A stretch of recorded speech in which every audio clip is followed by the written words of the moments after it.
So I don't want to alarm anyone, but we are dangerously close to 300,000 subscribers. I think we're almost 500 away, actually. So thanks to everyone who subscribed. I appreciate it. And today I wanted to quickly go over the schedule for E3 because this is something I see pop up in the comments for Newswave quite a bit. People want to know when the different streams are happening, which ones I'll be streaming and all of that. And I figure, hey, we'll just go over that now. That way you have, a little over a week, I guess, or almost a week now, because honestly, it's sneaking up on us pretty quickly to kind of get your schedule figured out or see which ones you want to watch or anything and make some time for that. And I'm going to quickly touch on each one as we go, because I think at least one or two of these people might end up skipping. Maybe more, depending, but it's good to know it's there, as some of them have kind of flown under the radar a little bit. And as always, guys, enjoy these. Make sure you hit that like button to help out. We're going to start with EA. I'm going to be honest with you guys. I look at this. This is Saturday, June 8th. Everything you're going to see here going down, it will be probably stated otherwise, but it should be Pacific time, or PT, because this takes place, of course, California on the West Coast. This was actually a really good write-up that GameSpot did. They put everything there, made it very easy to go through this, unless you guys know which ones I'm going to be streaming. And, of course, we're going to go through this and see what we have. I will leave a link to this down below if you want to go through it as well later on, or just check it out at your own pace. But, yes, EA... June 8th, they're starting at 9:15 a.m. Pacific time. That's their countdown to EA Play. Now, to be honest with EA, I think a lot of people are going to skip it, and I don't necessarily blame you. I will, of course, be covering it. I don't think I'll stream it because it's going to be broken up into games, and to be completely honest with you guys, the only one that I'm interested in is Fallen Order, and that's going to be about half an hour, and I do think it's going to be like 15 minutes of filler and conversation and about 15 minutes of gameplay, but I will be covering it outside of that. So if you just want to find out about Jedi Fallen Order, well, I'll probably be covering it at some point. Then later on that night, just so you guys know, we're going to have our EA predictions, big prediction show for the Spawncast that night. So you want to come by. Got a couple of special guests lined up that you guys might get a kick out of. So, maybe come by. We'll basically go through all of our thoughts and predictions for the entirety of E3, and it's going to be really fun. But yeah, as you can see, no Need for Speeds there. Already talked about that. They don't have anything penciled in for surprise announcements or games or anything new. It's Madden, FIFA, Sims 4, Battlefield 5, basically Apex Legends. Not an exciting time for EA. So, all right, moving right along from that, we of course have the esports stuff from Nintendo, and then moving into Sunday is Microsoft. I will be streaming Microsoft's event. I'll probably go live 15 to 20 minutes before they start. That's going to be 1 p.m. Pacific, 4 p.m. Eastern. They are slated for a 2-hour show. This is the longest that I can remember in a long time. I mean, it's longer. I think it's 20 minutes longer than last year's and 30 minutes longer than the year prior. It's significantly longer than some of the most recent ones, and we know they have to show off a number of things. We believe xCloud. They recently said that Game Pass for PC will be shown off, and then of course we assume some new consoles, and we assume different things from their new studios that they've acquired. So absolutely, I'm on board there. We are streaming that. It's gonna be good. Bethesda. It's 5:30 p.m. Pacific, 8:30 p.m. Eastern. I will be streaming this one as well.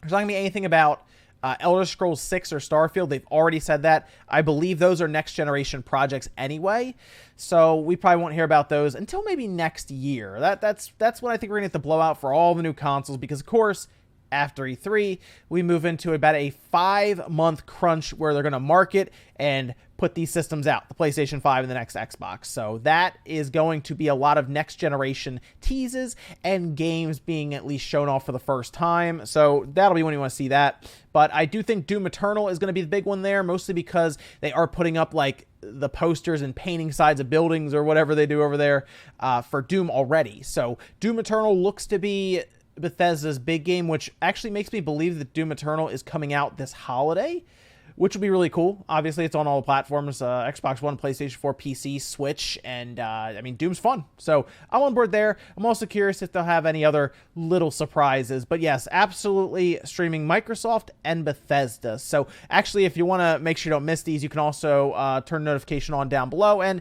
hopefully YouTube will let you know when I go live for the stream, and you should be able to read which one it is. Monday, June 10th is kind of busy. There's a PC gaming show. I will tell you this. Okay, so the PC gaming show is 10 a.m. Pacific, 1 p.m. Eastern, and it's been a little more boring, right? Most years, a lot of people forget about it. I don't think you want to forget about it this year, because the Epic Game Store is sponsoring this thing. They partnered with them, which means a lot of the announcements are going to be for the Epic Game Store, and we already know what's going on between Epic and Steam. So I think Epic is going to show up with some fairly large announcements that they'll pull exclusivity for. So keep that in mind. I think they're going to show up with with some stuff to announce. So, you know, maybe even if you're not into PC gaming, it might be worth just checking in on. I don't think I'll be streaming that one, mostly because the PC gaming show isn't as interesting to me, because of course we're looking for some of the big titles from it's kind of like it's like a mixed bag of a bunch of different companies that come together. I'll check in on it and we'll report on it if anything really cool happens, but I don't think I'll be streaming that one. Limited Run Games, probably one I also won't be streaming, but they had a pretty good show last year with a lot of really cool announcements. 12 p.m. Pacific, 3 p.m. Eastern.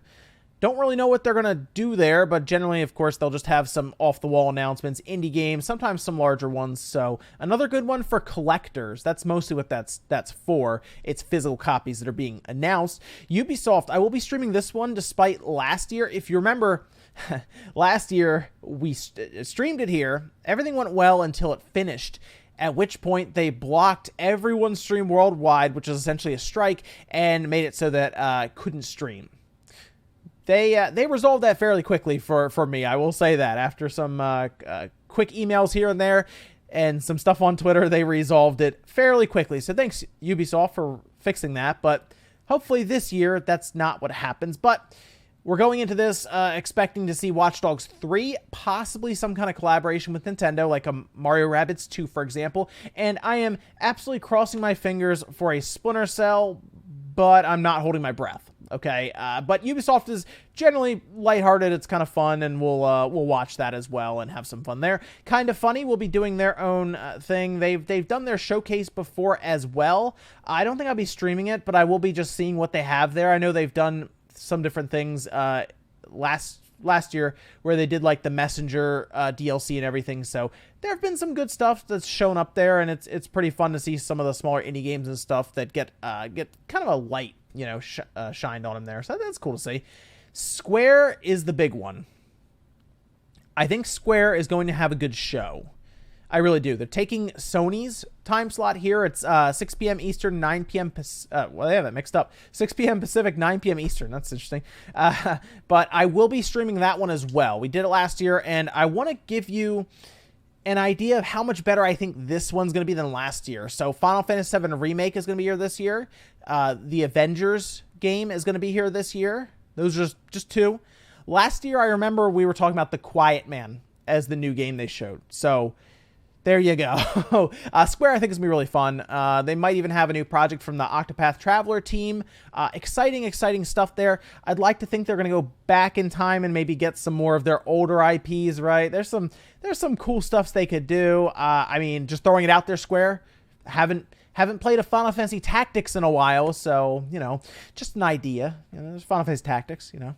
And then Tuesday, June 11th is Nintendo. Nintendo is pretty much going to round out the E3 conferences. And, of course, streaming that here, expecting some interesting stuff from Nintendo. A lot of release dates. We definitely need some release dates.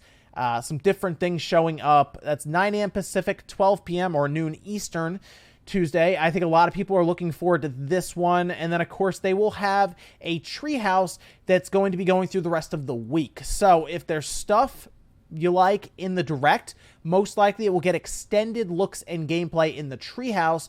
And remember, they also do occasionally announce new games in the Treehouse as well. They definitely announce accessories, controllers, amiibo, maybe a new dock, who knows. But they will announce some stuff there, most likely. Smaller things, like I said, but collector's editions, maybe, stuff like that. I'm excited to see gameplay of some games. I'm curious, Animal Crossing, of course, how does that look? I'm curious how they're going to demo that well, because, I mean, Animal Crossing is a relaxing game, and I know there's some diehards who are going to be really into it, but I also think some people are going to get really, really lulled and, you know, kind of just maybe doze off a bit watching Animal Crossing. That's kind of the game. It's relaxing. So I would like to see a 2D Metroid. I've said that before. And, hey, they announced the 2D Metroid, Samus Returns. You know, they announced, I've been playing it. I'm sorry. I've been playing it recently because I've been on a Metroidvania kick. That's why I talked about a 2D Metroid. They announced that during the Treehouse, actually, if you remember. That was a big deal. They announced Prime 4, and then in the Treehouse, they announced a 2D Metroid Samus Returns. So you never know. We could have something there with a 2D Metroid. Exciting stuff, though, with E3, of course. And then, of course, the other question is, Nintendo, Microsoft, will they interact in any way outside of Ori being announced? Will someone show up on Microsoft's stage? Will Microsoft's Phil Spencer show up in the Direct? There's a lot of questions, right, when it comes to that. So you never know. They also have a nice, quick bullet point list at the bottom here without any other descriptions or anything very quickly to run through. This is linked down below for you guys, and it's going to be fun. E3 is fun every year. I know Sony's not there, but I still, so we're basically down a conference, right? But I still think we'll have some fun. We had some Sony news, right, recently, and then we also heard that Google Stadia is going to be doing some stuff over the summer or something, so you never know. You know, they could be around E3, they could be further out, but from what we're seeing here, it's going to be fun, and I'm looking forward to, if I had to look at this list, definitely Microsoft, because I think they're going to have some big stuff there. And, of course, new consoles is always fun. Nintendo and Square. Those are the three that I'm really looking at and saying, okay, I got to watch these. You know, we got to see what's there. But, yeah, it's going to be fun. And I'll keep you guys up to date just before as well. So, like Friday's News Wave next week, I'll also let you guys know once more the streaming schedule. And it'll be a packed, busy week. And it's going to be a lot of fun. But thanks, guys, for tuning in. And hopefully this got you, a nice little look at the E3 schedule and my plans for it. Thanks, guys. I'll see you tomorrow morning for Newswave.